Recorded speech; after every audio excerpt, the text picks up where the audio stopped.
Khalid. Hi, Mandy. How are you? Really good. Yeah, Good. very Glad to hear good. that.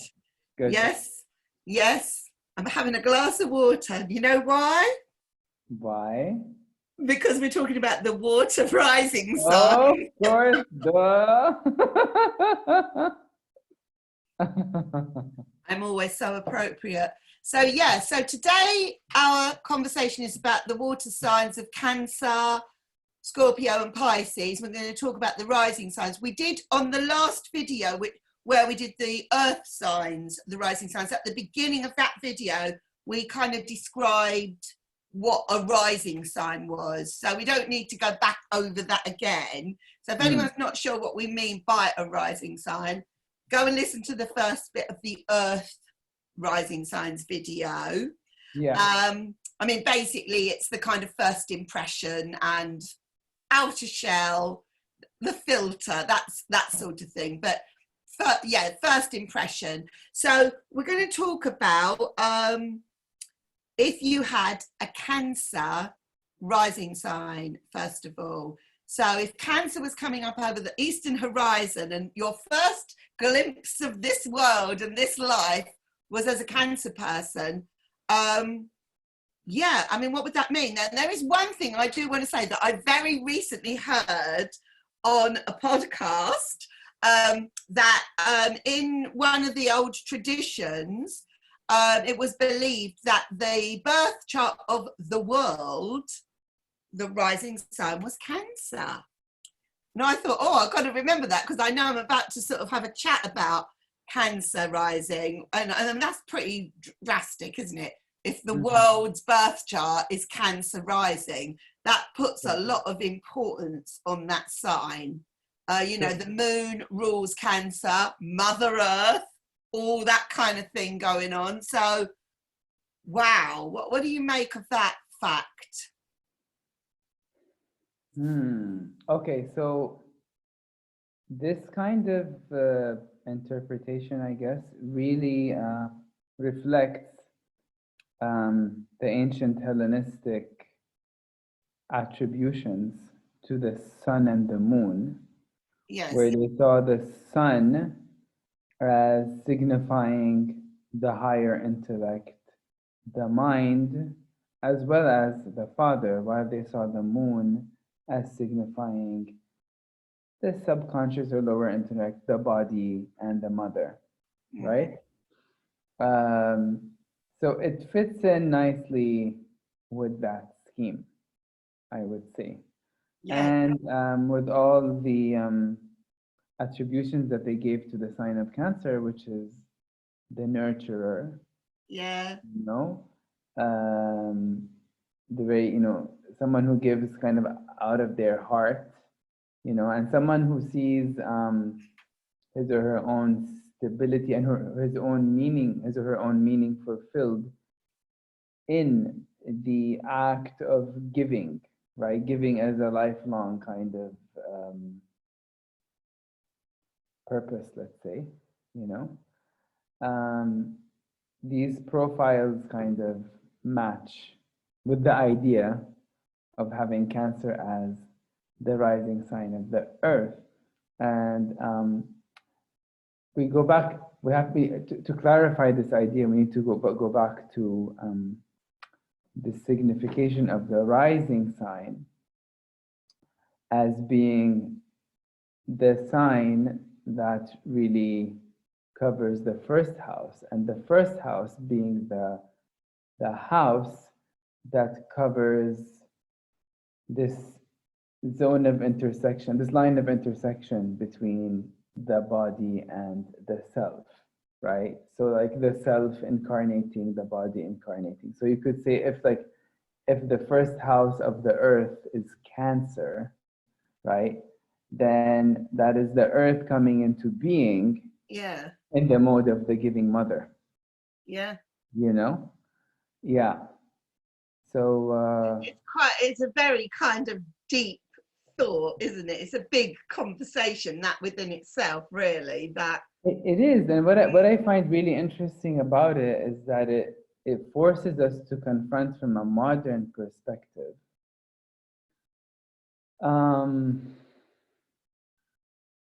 the question of whether or not there might have been kind of patriarchal, sexist, possibly sexist kind of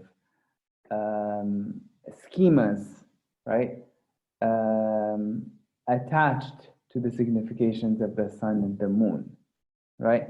Because behind the idea of linking the moon to the mother and the maternal archetype and the giving, let's say, function, there is this idea of the symbolism of the moon as receiving and reflecting the light of a more constant and more central and more needed, let's say, celestial body, which is the sun, So basically, in that scheme, the giving potential of the moon is centrally linked to its position of receiving the light of the sun. Yeah. I mean, you know what I'm saying? Yeah. I mean, if the sun and the moon are the mother and the father of the earth, that kind of suggests that the sun and the moon were around before the earth became sort of functioning or whatever, or existed as a sort of living, breathing entity in its own right. I don't know. I mean,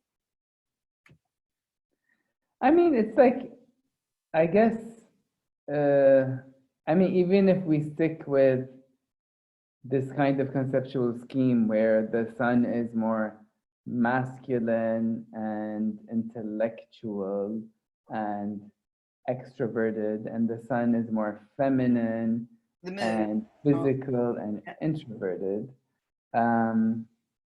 we could still say, based on let's say on a man's chart, like if we look at the position of the moon and how it aligns with other planets, we could say this man has more of a lunar personality. And we could, conversely, we could look at the chart of a woman and see that the sun is more dominant, and we can say that this woman has a more solar personality. So in that sense, like the predictable, maybe arguably sexist schema in these planetary attributions can be counteracted, I feel. Yeah. Lots of food for thought there. But going back to sort of just the straightforward version of the Cancer rising sign. So if you were not Mother Earth, who's just being born, but you were just a normal person who's wandering around now, and you had Cancer rising. So it would seem that on the outside, as a first appearance, you would seem quite homely, quite sensitive, emotional. I think you'd come across as probably quite a gentle, unintimidating sort of person. I would say that would be the general impression that you would give off. I wonder whether a Cancer rising person, if they come, because it's got a cardinal sign, which is all about beginnings, I do wonder whether new beginnings for Cancer people, or for Cancer rising people, might be a little bit intimidating for them. Maybe they feel a little bit nervous and shy, and possibly go into themselves a little bit when they are encountering a new experience. Yes, I would agree, because familiarity is very important, particularly for Cancer. It is also for Taurus, but in a different way. But emotional familiarity is particularly important for Cancer, I would say. Yeah. Having any water sign as your rising sign is, I would argue, it's like, it must be. I don't have a water rising sign. I have an earth rising sign. It's a bit different story. But because water signs are so, I guess by nature, they're more like introverted, or it's like their gravity is more centered inside.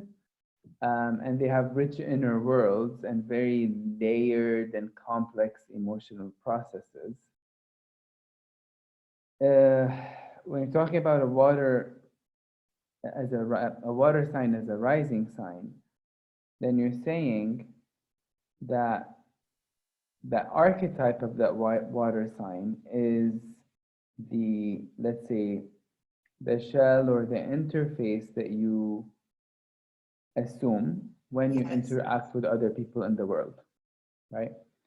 So, I mean, on the one hand, that makes your emotional nature, relatively speaking, more visible than if your sun was in a water sign or your moon was in a water sign.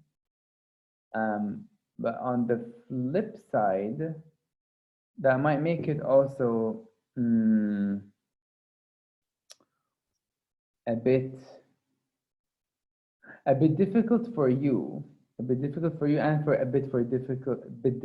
for other people to adjust to the emotional complexity that sign kind of projects in a more visible way, you know?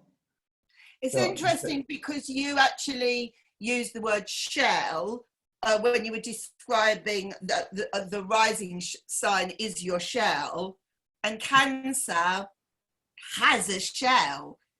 You know, whether it's a rising sign or not, the sign of Cancer is all about someone who is within a shell. You know, it's really interesting because actually, you know, think about it, both Cancer and Scorpio have tough shells. They have tough exoskeletons. I believe that's what they're called. The exception is Pisces, which is often seen as the most impressionable, vulnerable, receptive water sign. But yeah, there is this always, like with a water sign, there is a kind of dynamic of, there's this productive and potentially kind of frustrating kind of back and forth interplay between opening up to the world and closing yourself off from the world. You know? I've got to say, if I met someone who was extremely withdrawn when I first met them, I might think Cancer rising. Yeah. I can see why. Yeah. If they were just very difficult to, I mean, no, I could be completely wrong, but yeah, that if it was that extreme, one of those very sort of withdrawn, socially awkward people on a first impression could well be a Cancer rising. Yes.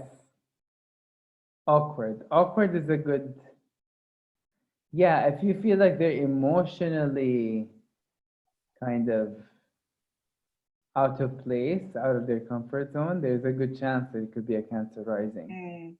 Yeah.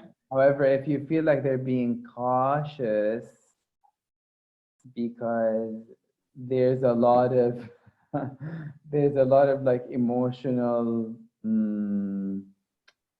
many secrets, many like a lot of heavy emotional baggage inside them, that they're kind of hesitant. They're averse to kind of exposing because it would place them at a disadvantage. Then there's a good chance there'd be a Scorpio rising person, you know, because power is a much more prominent I think Scorpio's got a different sort of feel to it for me than the Cancer rising. I do think the Cancer rising could be, okay, let's just say you had a group of people who all experienced the same incident. You know, just say there was something happened that was not very nice or whatever, and there was a group of people that just all happened to witness it.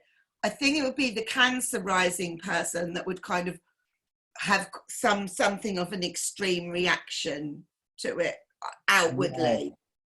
Even though they go into themselves, I kind of like feel I kind of feel that they're capable of dramatically going so into themselves that would draw attention to them, that, you know, it's like, oh my God, what's happened to that person? Like there'd be some sort of shock, or they'd have some breakdown, right? You know, Yes. that uncontrollably it could go quite extreme with a Cancer rising person. Yes. And that would seem perfectly natural to them, because it would just be a reaction to whatever it is. It would be a reaction, yes. And I think it would kind of maybe motivate them or drive them to help out in a situation where they can Yeah, feel. I mean, yeah, I wanted to sort of talk about that, because obviously Cancer is ruled by the moon. So if the moon was in your first house, you know, if you were Cancer rising and the moon was there, I kind of like feel that would bring out the motherly, nurturing quality of it.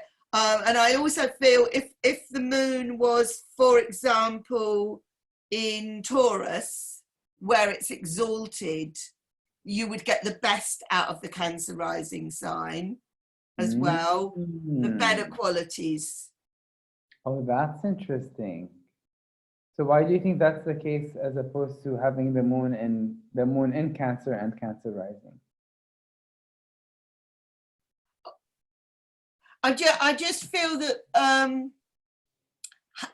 okay, so if the moon is either in the sign of Cancer or it's in the sign of Taurus where it's exalted, so the moon is in the best possible place it could be, what would be the difference between being a Cancer or being a Cancer rising? Whoa.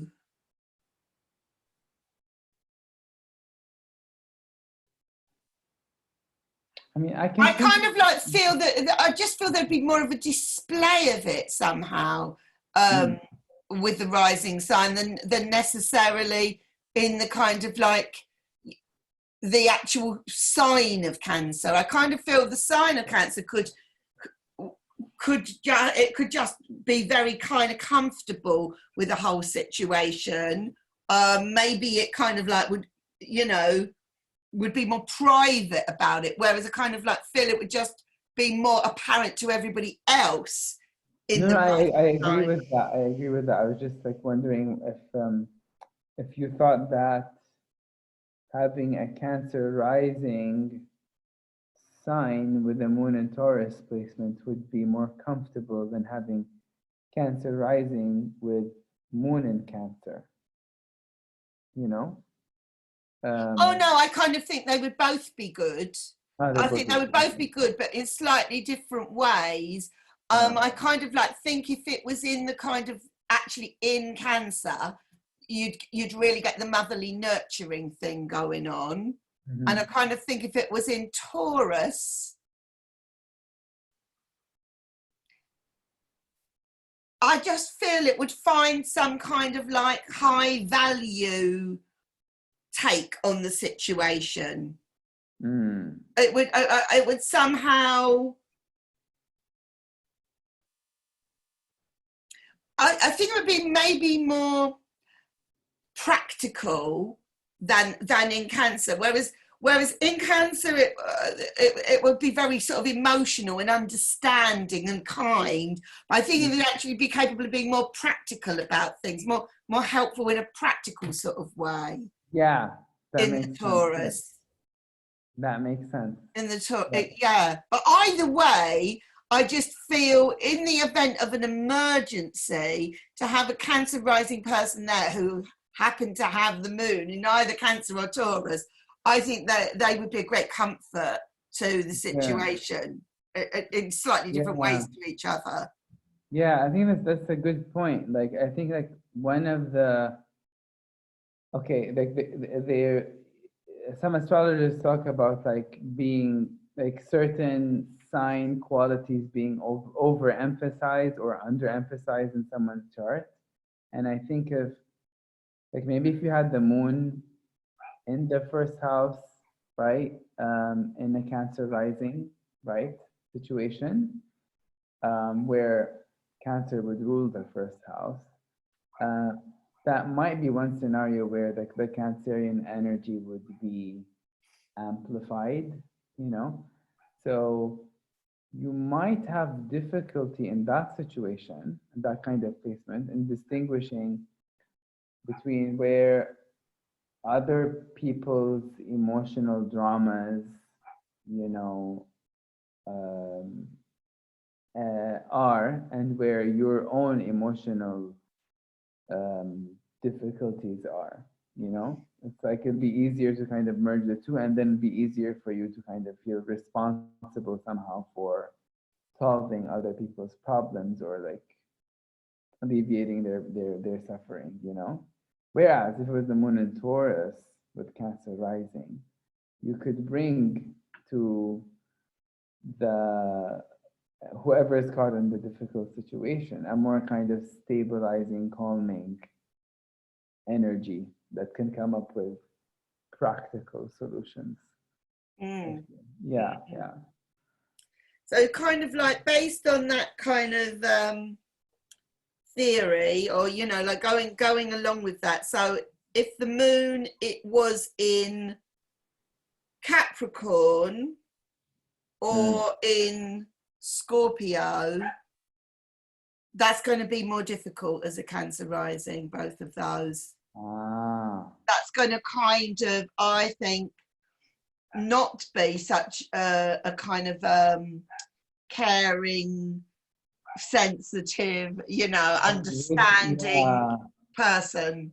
I would agree. I would agree because the moon in the moon in Scorpio has so much deeply buried and so many emotions and so many layers of intense emotion to deal with, that it's sort of at a loss as to how to kind of process them, you know?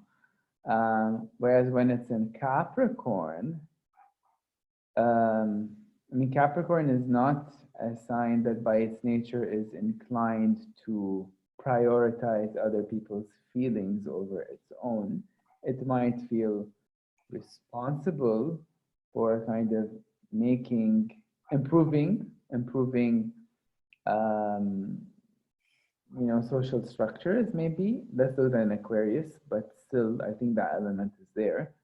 But it's not a sign that is naturally given to focusing its attention on any emotional landscape or any interior.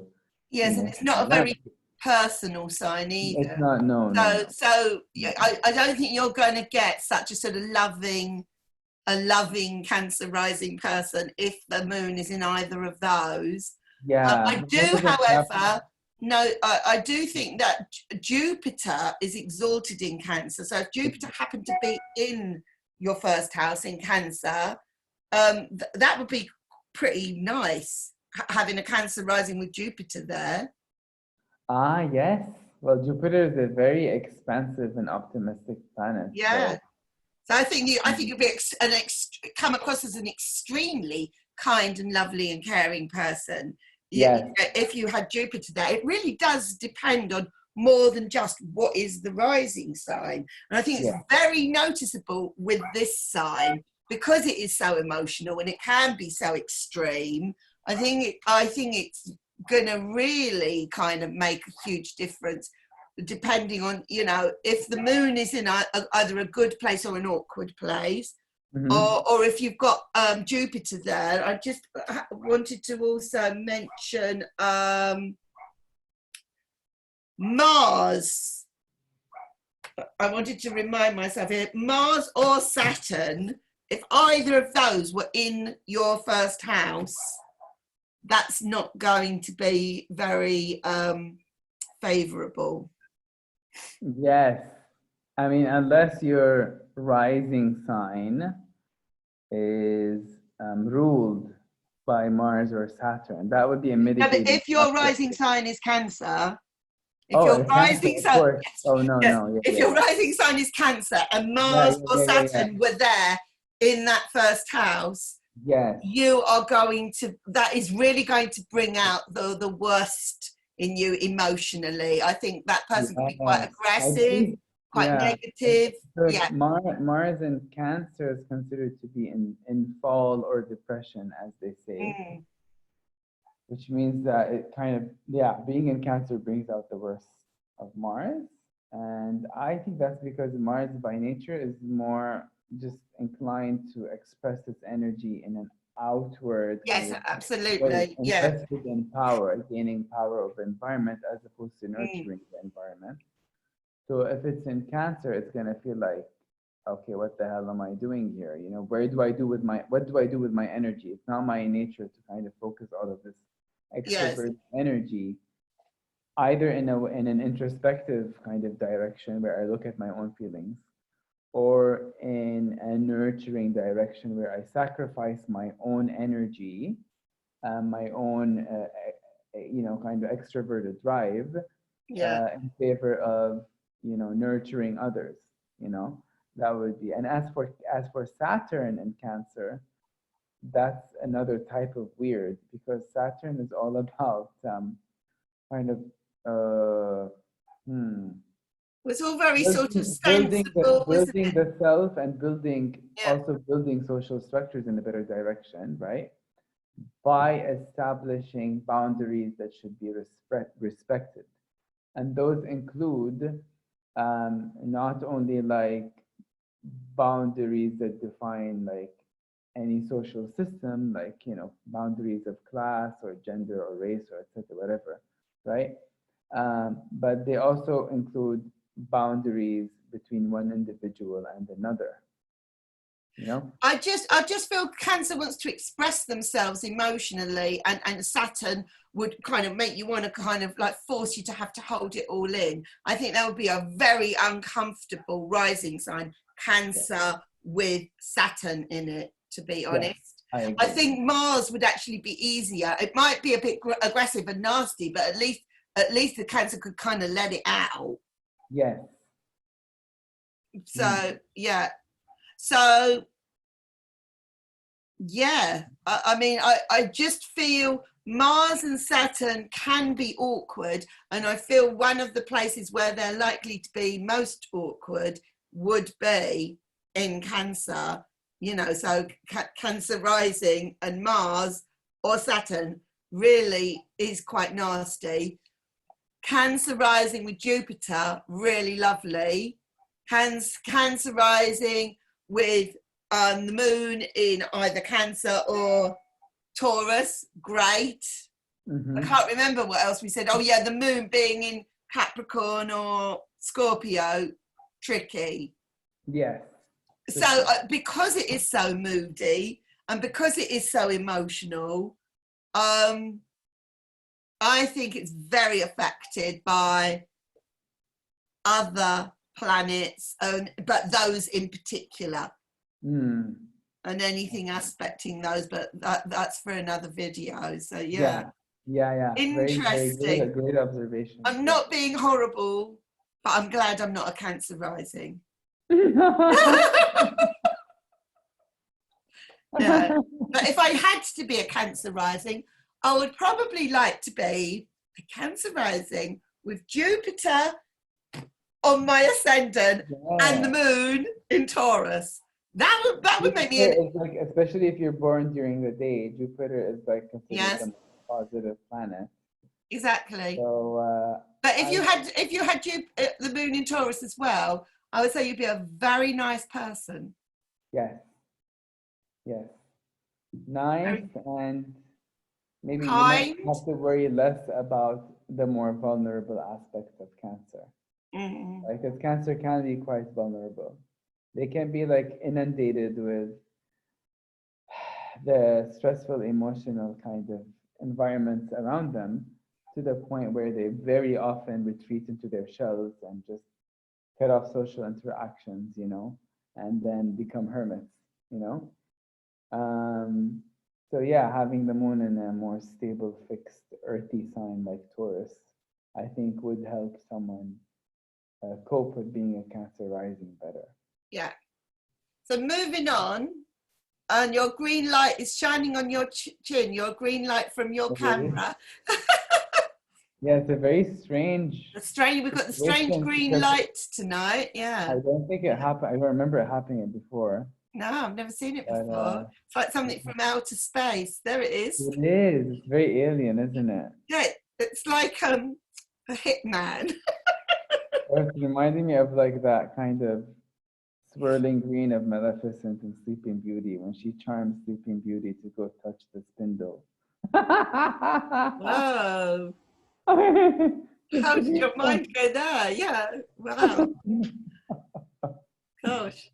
Yeah. So, So yeah, well, talking of kind of, the wicked witches, Scorpio.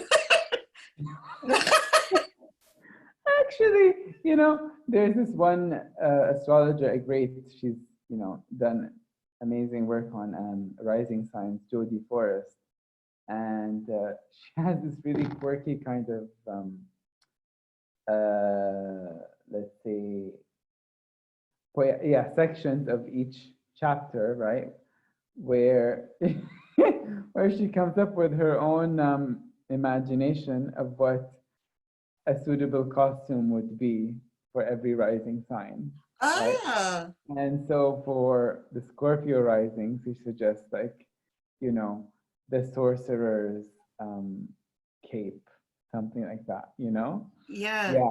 yeah, So yeah. definitely there's that. There's that kind of like, so the idea is that the Scorpio's energy is very much invested in controlling the external environment so that the external environment could be aligned with the inner plan, the inner drive, you know, and that the vehicle for that kind of manipulation is emotion. And scorpionic energy at its most, let's say, highly developed kind of, or more intense, most intense level is very keenly perceptive. It just dives into um, the, it kind of breaches the layers of concealing reality until it gets to the truth. And through that keen perception, it tries to kind of manipulate what it has discovered so that situations can turn around to its favor, right? And hence the association with the sorcerer, right? The sorcerer who can kind of see behind veils and then, based on that enhanced vision, kind of manipulate circumstances so that they can turn out Wow. to her advantage. Yeah, yeah, yeah. So yeah, Scorpio rising. It's tricky. I think also that's a tricky position uh, because it'll sort of. I think it's likely to kind of engage you in interactions with people that are automatically kind of charged with this dynamic of suspicion, you know? I feel, Um, yeah, I definitely feel with the Scorpio rising, this is just my impression. They need to look like a Scorpio rising. Well, I kind of feel a Cancer rising. There's no sort of set way that they're going to look like anyone. It's more like what they give off. It's more like kind of like their energy will kind of make them obviously Cancer rising. But I feel with Scorpio rising, there's a certain kind of dress code. There to me, they kind of like would instinctively kind of like look the part, yeah, in their choices of how their style. I just believe that you could spot one coming before they've even spoken or anything. I just think you could yeah, see. that really makes I think you sense. can spot them when they walk into the room. I think that really makes sense, not because we're talking about rising and like, hence more publicly visible expressions of the sign, but also because Scorpio is invested in projecting itself outward. right? Um, yeah, and so one way of doing that is by wearing like very ambience heavy kind of clothing, like gothic clothing, for example, like Yeah, clothing that kind of, or accessories that reflect the yeah. Scorpionic. I kind of feel the whole intrigue thing Yes, is kind of like it's just part of the whole package. So they've kind of got to look the part as well. yes. And the part is very much about kind of focusing your attention on topics and feelings that um, most people, or say most conventional codes, consider taboo or risky, you Yes. know, like sexuality, like death, like violence, like trauma, like abuse, Yeah. etc., you know, the Yeah. occult maybe. Yeah, I think they want to look a little bit alternative. yeah, They might not admit it, but they do. It just kind of like does feel like, yeah. I just, I'm not against it, and I'm not sort of critical of it at all. you know, and even if they don't, I mean, you could, depending on other factors in the chart. I mean, there are other factors could be. I mean, say their sun is in Capricorn, so they might want to like, they might have this drive to look conservative and respectable, right? But if you have a Scorpio rising, you're much more inclined to be attentive, be alert to the psychological um, depths of the environment around you, and all those facades that people put up to conceal the psychological depths and all the taboo kind of issues that are to be found in those psychological depths, right? So this is why like one popular, let's say, perception of Scorpio rising is this attitude of suspicion, right? Cultivating suspicion as a kind of, let's say, vehicle for moving through life, actually, you know, and with that, cultivating a certain degree of secretiveness about their own feelings. Because again, like it's very difficult for Scorpio energy to separate, let's say, feelings from power. I don't see them making emotional displays like a Cancer person might No, at no, all. no. It's no, it's going to be much more kind of concealed. And Yes. I almost feel that perhaps their choice of appearance is like a kind of protective shell for them. Yes, It's I kind of agree. like they want to be sort of seen by this sort of persona possibly that they've created, this Mhm. image, because they don't then have to show who they really are. Mhm. So Yes, maybe, yes. maybe. I think there's this interesting kind of, I think Scorpio is one of the most psychologically complicated signs, actually. Um, because being driven to be powerful, to rule, mastery of, you know, emotional landscapes, that's pretty challenging, you know, because emotional landscapes are just kind of tides, you know. Um, I think you'd have an easier job navigating emotions from the perspective of a Cancer or a Pisces, even, you know. Yeah, easier to But read maybe than the Scorpio. yeah, but like, you know, kind Mm. of controlling emotions might, I mean, it very often does lead to kind of an inscrutable facade on the part of the Scorpio dominated person, let's say, or maybe an unwarranted level of vigilance and skepticism toward the outside, you know? Do you Um, think if you met a Scorpio rising person, you could be intimidated by them? Yeah, you've just met them. They could be intimidating, but on the other hand, they could be very intriguing. Like you want to know more. Ah, that's a really good question. It depends on who you ask. Absolutely depends on who you ask. So my sun is in Leo. Um, my moon is in Cancer. Um, so both my, let's say,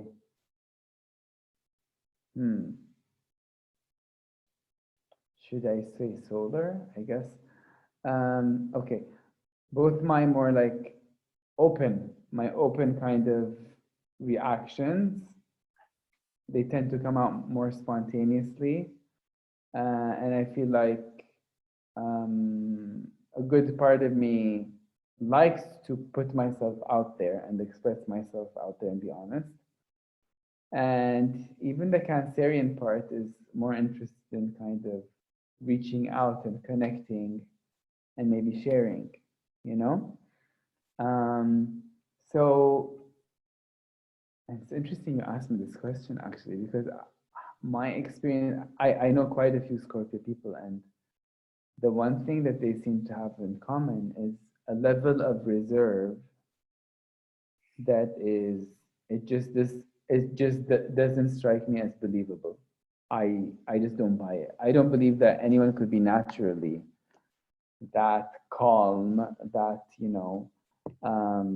composed, you know?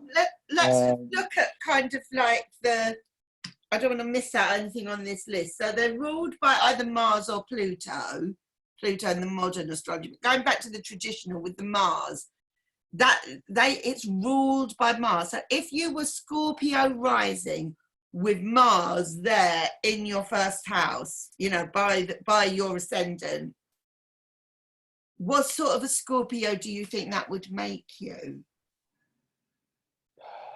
That was quite a forceful kind of, that's quite sort of charged up, all that Scorpio energy and that appearance. It is very powerful, but not necessarily in a direct way. Not in the same way as it would be if Mars was in Aries, But do you think if they've got if they've got Mars in Scorpio, rising sign, so it's all about their appearance, do you think they would try to look aggressive, maybe? That they would want their appearance to be intimidating if they had Mars there? Yes. I agree. Yes. And that would give them a kind of extra boost to kind of look forceful and look like people who command attention and respect and maybe a certain level of fear as well. Yeah. And when we were talking about their kind of appearance, and you were saying you could get a Scorpio rising, and you were talking about the moon being in Capricorn, was that right? Yes, that's right. But basically Mars is exalted in Capricorn. So if their Mars was in Capricorn, but they were Scorpio rising, they could be quite an intimidating business person who kind of like is very kind of holding back on, across the boardroom kind of thing. I don't know. Yeah. Not, very, very calculated, and somebody who's just difficult to kind of maybe negotiate with. Yes, I agree. I think maybe in that situation, actually, the practical, earthy kind of terrain onto which Scorpio could project the drive for power would be more visible. And I can't fully explain this point because it leads us to this whole question of maltreatment and bonification, because of the square angle between Mars and Capricorn and Scorpio rising in the first house. But generally, I think if Mars is in Capricorn and your rising sign is Scorpio, you're okay. all all the decisions you make, the thoughts that roll in your head, that revolve around power, probably would be more visible, and they would be directed towards kind of manifesting more tangible goals. Oh, Yeah, that's what I think. okay. Yeah. Okay. And what about if Mars was in Cancer, where it's not good? So you were Scorpio rising, but your Mars was in Cancer. I think you would have a lot of trouble, kind of pulling together the energy you need to really assert yourself and define a kind of a drive,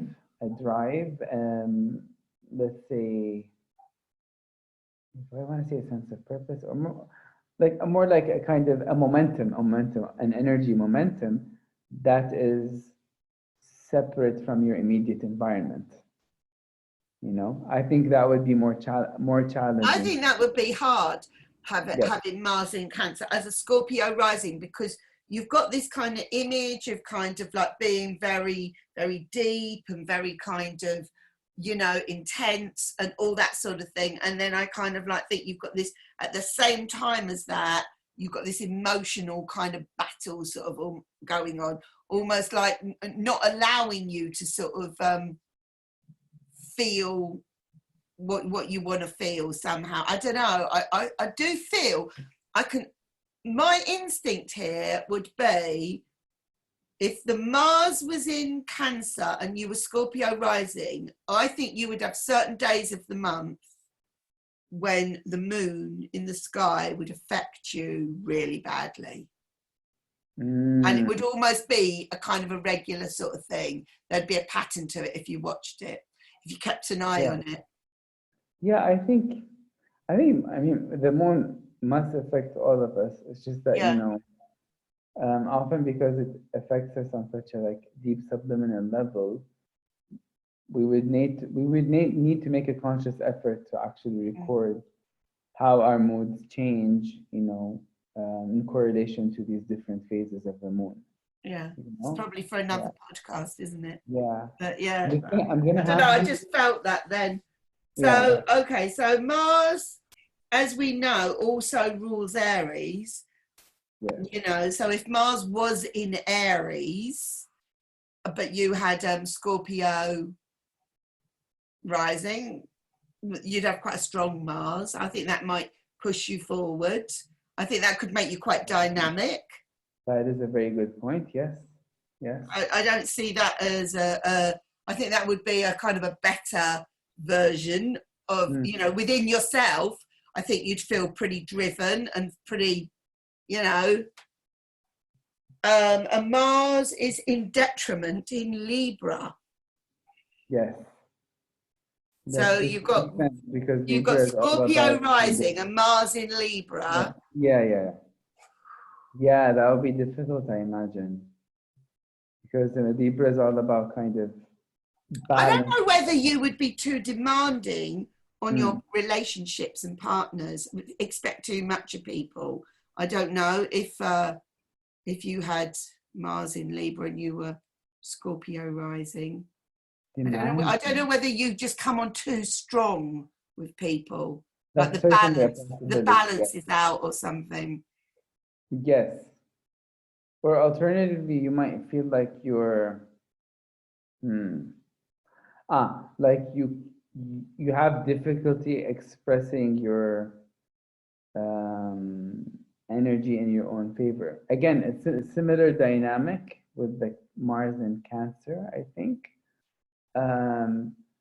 But I think it would play out more in a kind of one-on-one, let's say. Yeah, I think you'd be hard work to deal with if you had Mars in Libra, because I feel that the nature of Scorpio, which is all to do with like loyalty and commitment, which is a good thing. But I kind of like feel that as a Scorpio, that Scorpio energy would demand commitment and loyalty from the other person. And perhaps if the Mars was in Libra, it might be to the point of being unreasonable what they might not give the other person any, like, allow the other person to breathe. I don't know. And they also might not give the other person enough room to breathe, because they would be bringing too much of their own voice and their own presence into the relationship. Oh. In a way that just doesn't fit with the whole Libra energy. Have you got any Scorpio in your chart? I have Mars in Scorpio. Okay, the Mars is right, yeah. Okay. I have Mars and Jupiter in Scorpio, but Jupiter is conjoined with Mars, and because I was born during the day, Jupiter is the most positive planet, and actually Mars is the most, let's say, harmful planet, okay? But Jupiter, I think, is softening the blow of Mars in my chart. But it's not your rising sign, so... No. My rising sign is Capricorn, in which Mars would be exalted. But yeah, that's another story.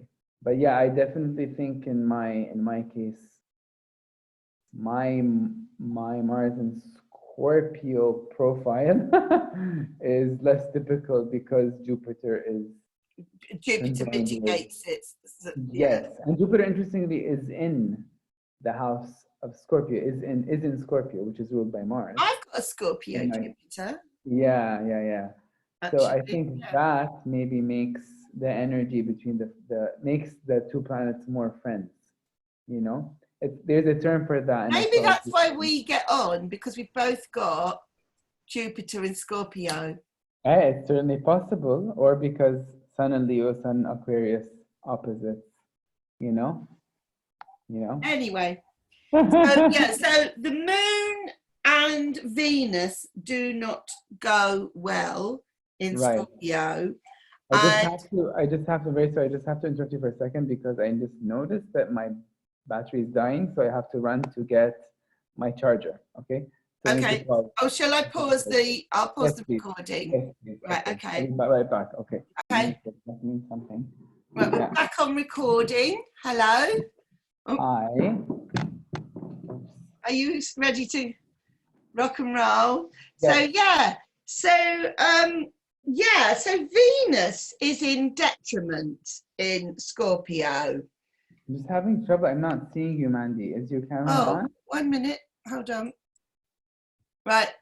Oh, I think we're back. We're properly back now. Yeah. With the green dot as well. So I know your camera's on.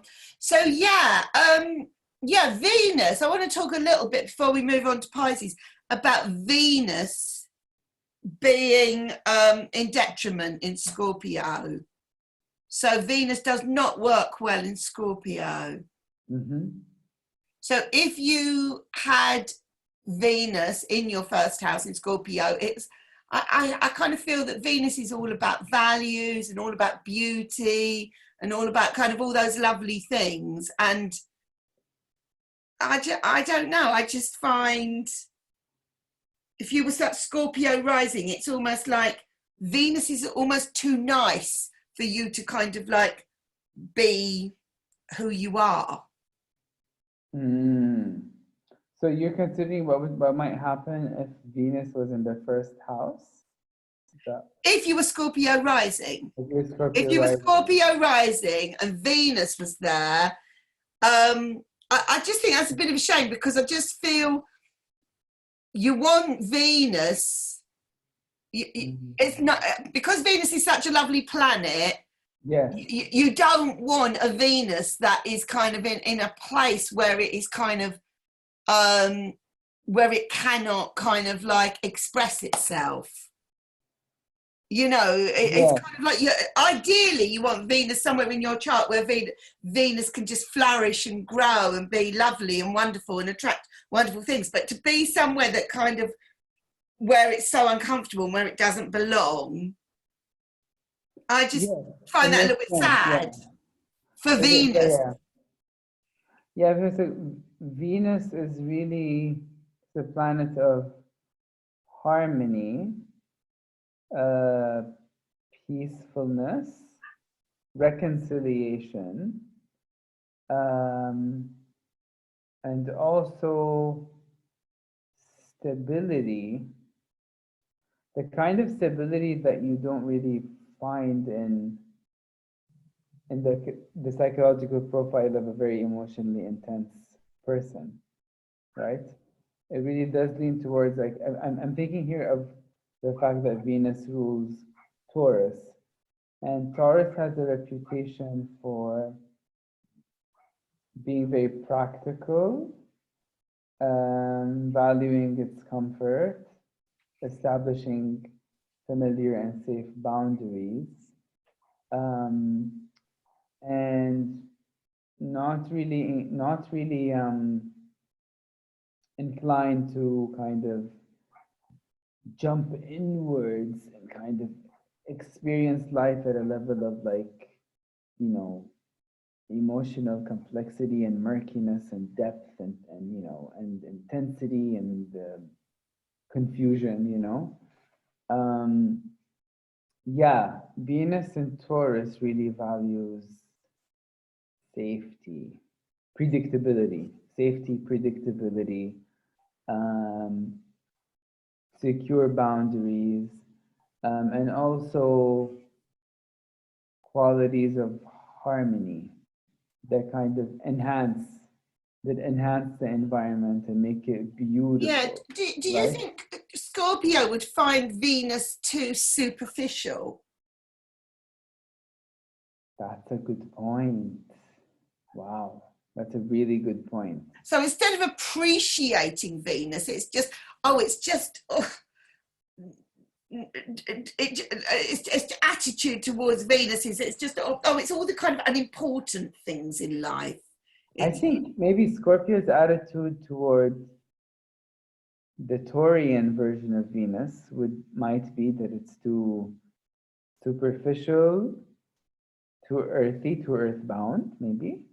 And its attitude toward the um, Libran version of Venus would be that it's it's unrealistically diplomatic and kind of naively peaceful, maybe, you know? right, yeah. Yeah. So So yeah. I just feel that Venus is, I don't know, I mean, as I say, it'd be wonderful to have Venus in a place where Venus is actually really allowed to kind of flourish and grow, but not where it's kind of going to be stamped out like that. It's a waste of a person's Venus having it in your Scorpio, In right? Scorpio. On the other hand, like, I think if you have, let's say, hmm, I can see a Scorpio rising person kind of being attracted to a Taurus rising person, like a Sun and Scorpio person might be attracted to a Sun in Venus. Sorry, a Sun in Taurus Scorpio. Oh God, a Sun in Scorpio person being attracted to a Sun in Taurus person, because as cliche as it sounds, in astrology, it's not so cliche. Like, these opposing signs have qualities that make them attractive because each one has a lot of something that the other needs to be more balanced, you know?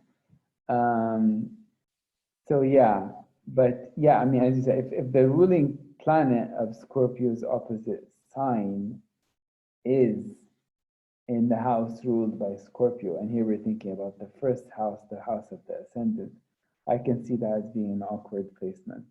Yeah. And there's nothing at all exalted in Scorpio.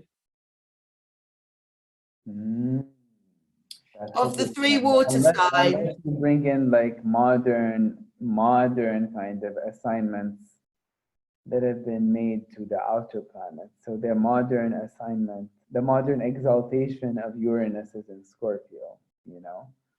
But traditionally, no, there is no No. exalted in Scorpio. You're So correct. traditionally,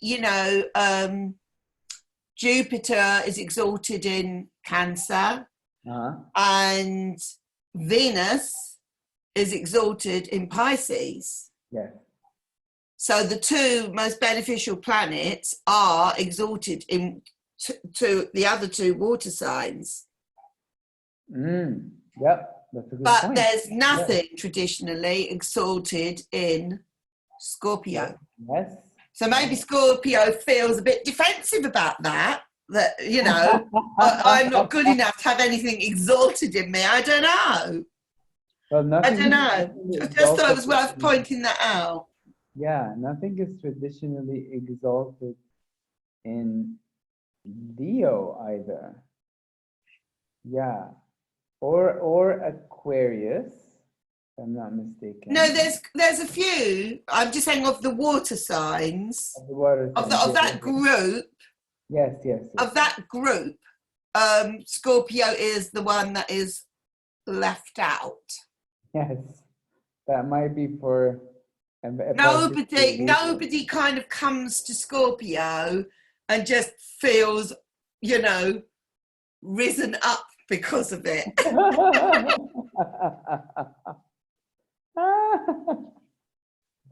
That's funny. So Yeah. whether that creates a bit of paranoia or not, I don't know. Maybe. Yeah. But I would say the kind of the greater qualities of the Scorpio rising sign are, the loyalty and the commitment thing would be definitely. Like the deep psychological discernment also is really important. That's why they say about many people with the dominant Scorpio energy is that they would make terrific psychoanalysts, like terrific forensic pathologists, terrific detectives. Yeah, oh, definitely. And I feel that if you were friends with someone who was like, this is not necessarily the rising sign, but with Scorpio, I think you'd have a friend for life if they were a genuine friend. Yes. But I kind of also feel they could be a spiteful enemy. Yes.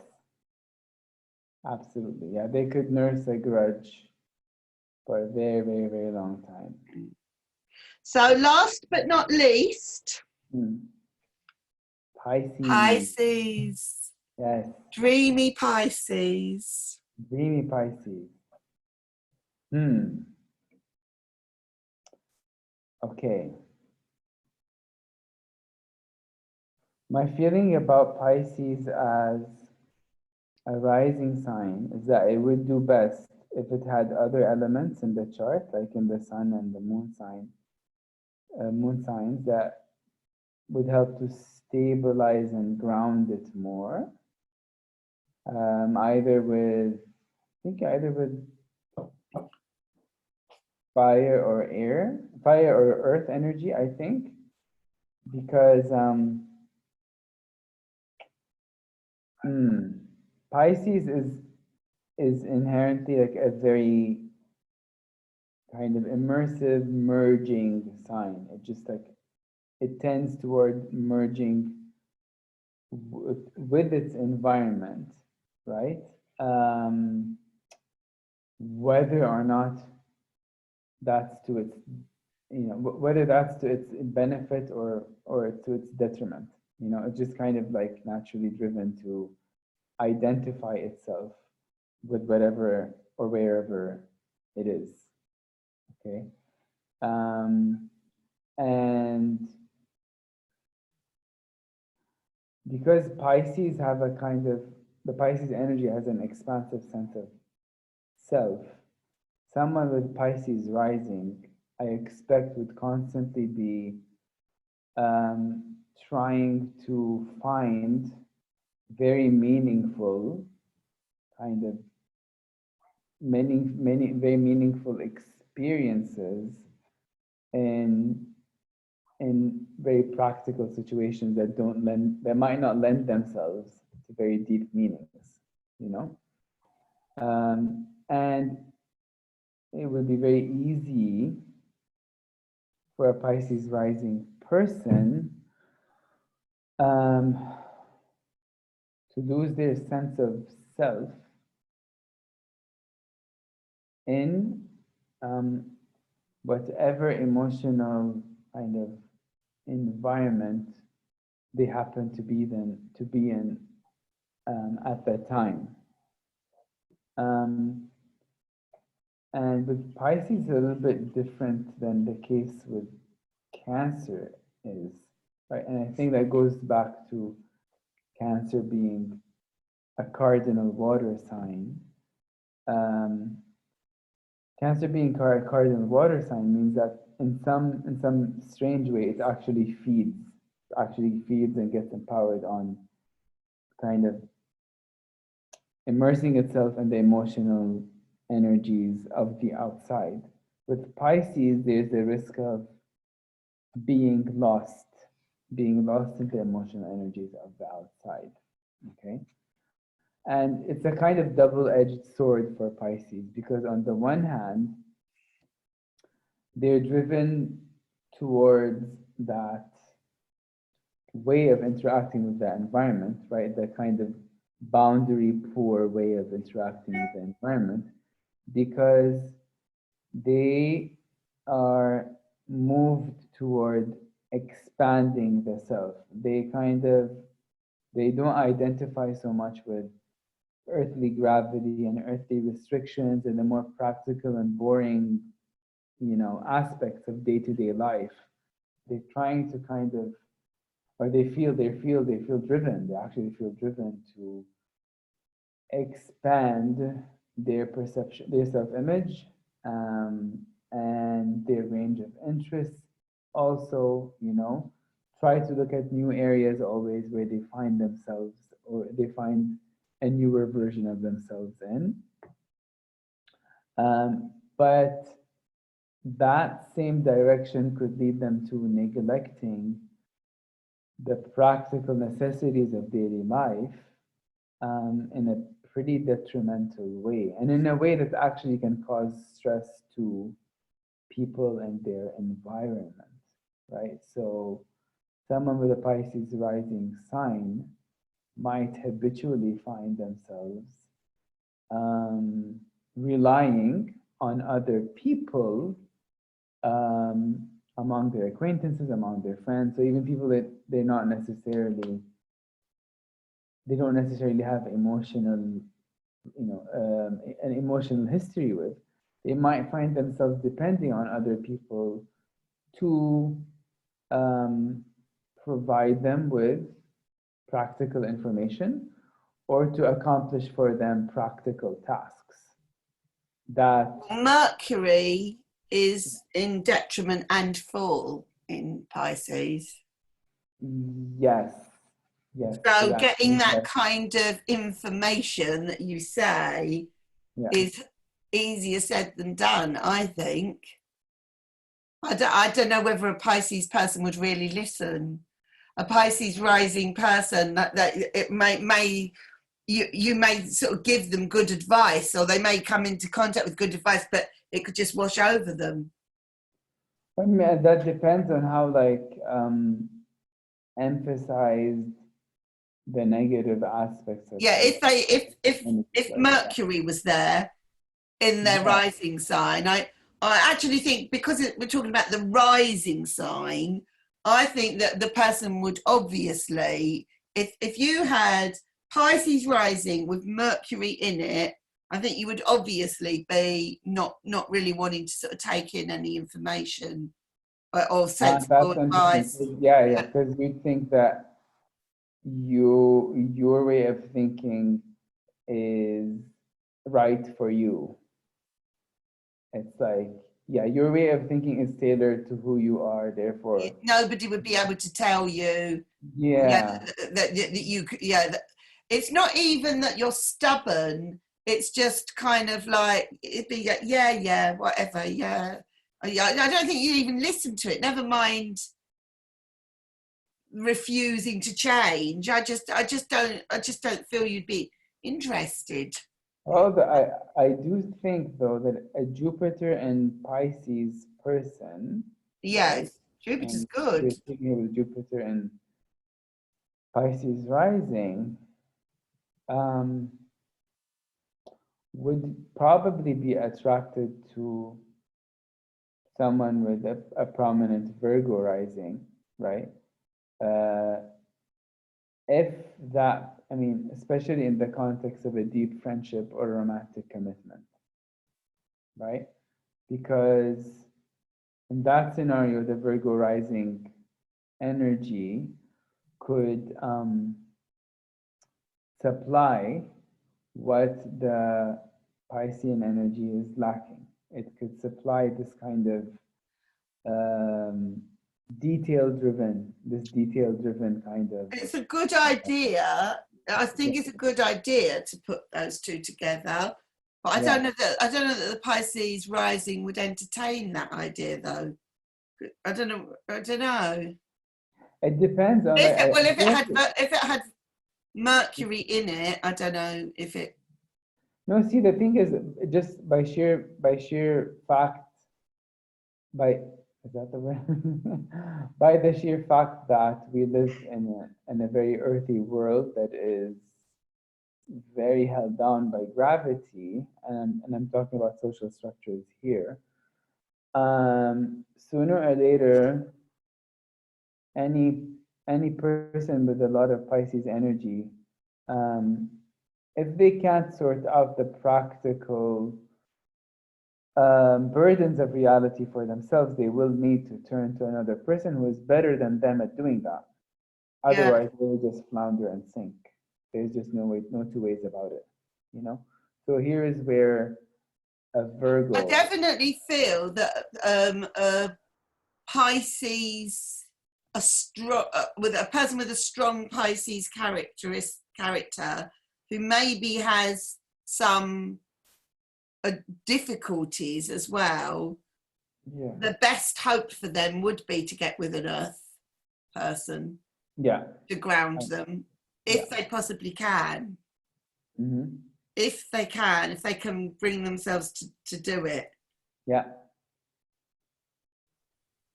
yeah. But there, On the it's just, positive side, I do yeah, think that a Pisces rising person can be very, looking at the Venus and the Jupiter there, they could be kind of like quite magical. They could be quite imaginative, sure, quite poetic. artistic, They could maybe be very creative. I don't know. I think that, yeah, I kind of think that if they could make their dreams realities, mm.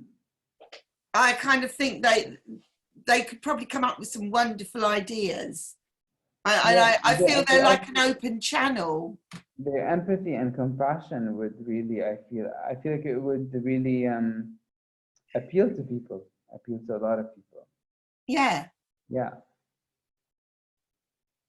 Flaky, probably. probably, yes. Yes. Um,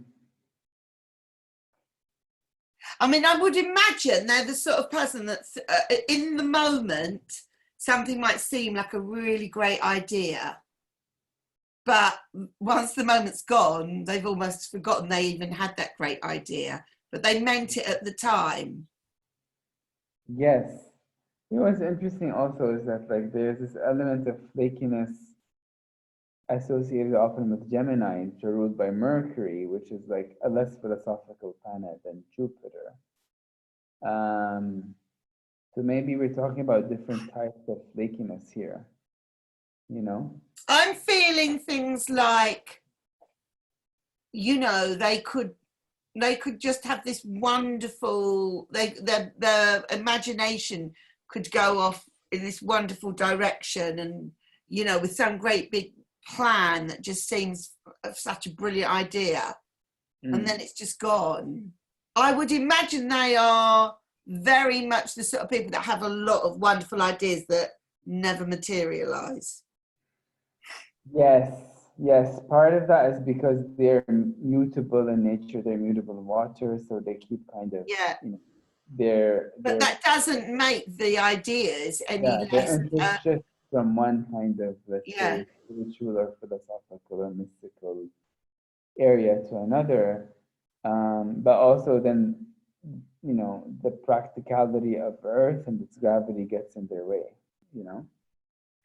Would you say a Pisces is more likely to be flaky if they're a rising sign Pisces or if they're a sun sign Pisces? Mm, interesting. I think they're most likely to be flaky if their moon is in Pisces.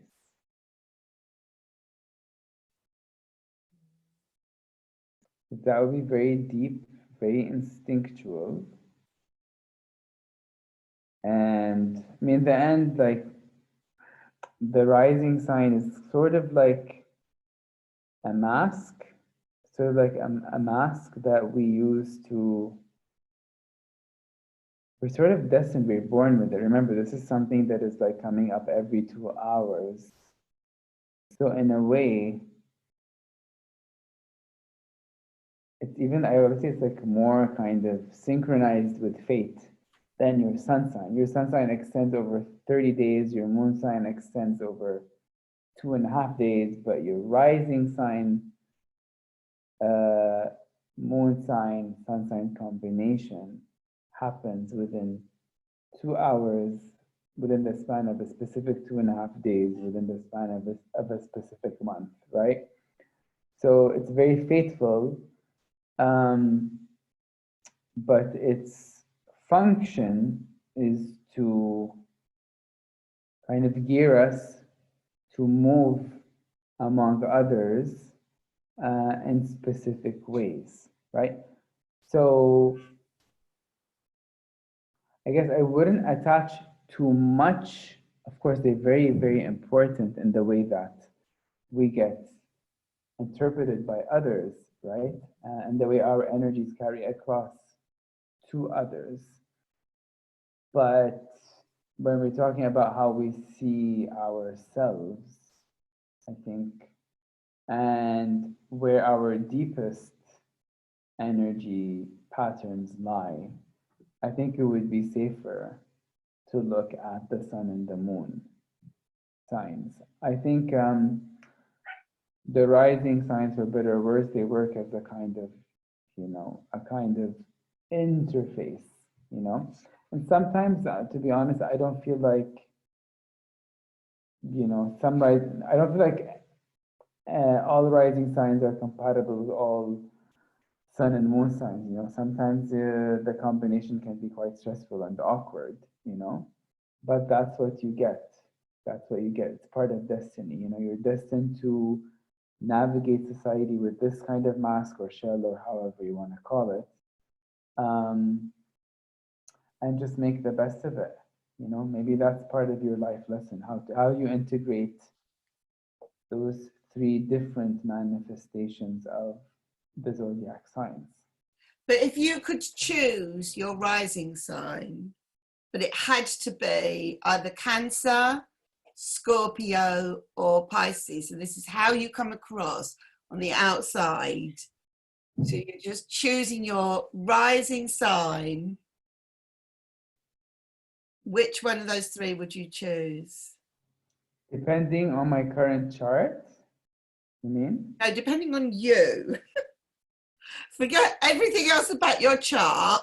No, but Just, I mean, we all are to a significant extent our charts, right? So yeah, I I can't. know, but I'm just saying the impression that you give people. If the impression that you give to the world and the world, yeah, if that outer shell, like you've gone to a shop to buy yourself a rising sign, but all they've got are Cancer, Scorpio, or Pisces available. Mm. And you know that's how people are going to kind of like perceive you, you know. I would probably go with Scorpio. Yeah, I would. Yeah. I would. That's because we've both got Jupiter in Scorpio, so we're very, very sexy. I love it. I mean, for me, it's partly because Mars in Scorpio, so there's a very strong affinity with Scorpio. Yeah. Also, I feel like, I mean, I already have my moon in Cancer, and I know what challenges that brings. But I mean, sadly, in a world like this one, it is a very power-driven world. So having a Scorpio rising, if you think as a rising sign as a shell or armor, it's really, it gives you advantage in this world, you know? Well, that was very interesting. So thank you very much. Thank you. And yeah, I'll let you know when the Rising Sign shop is open, so we can both go in. We could maybe try on different masks and see how so well the next time we get together to talk about the rising signs will be the air, I guess. Yeah. The air. Yeah, we'll do air next, and then the fire one. So over the next week or whatever, we will get together again and give you the air rising signs, our take on those. So thank you very much for listening. Yeah. Anyone got any comments, observations? Let us know. Bye for now. Bye. Khalid. Bye.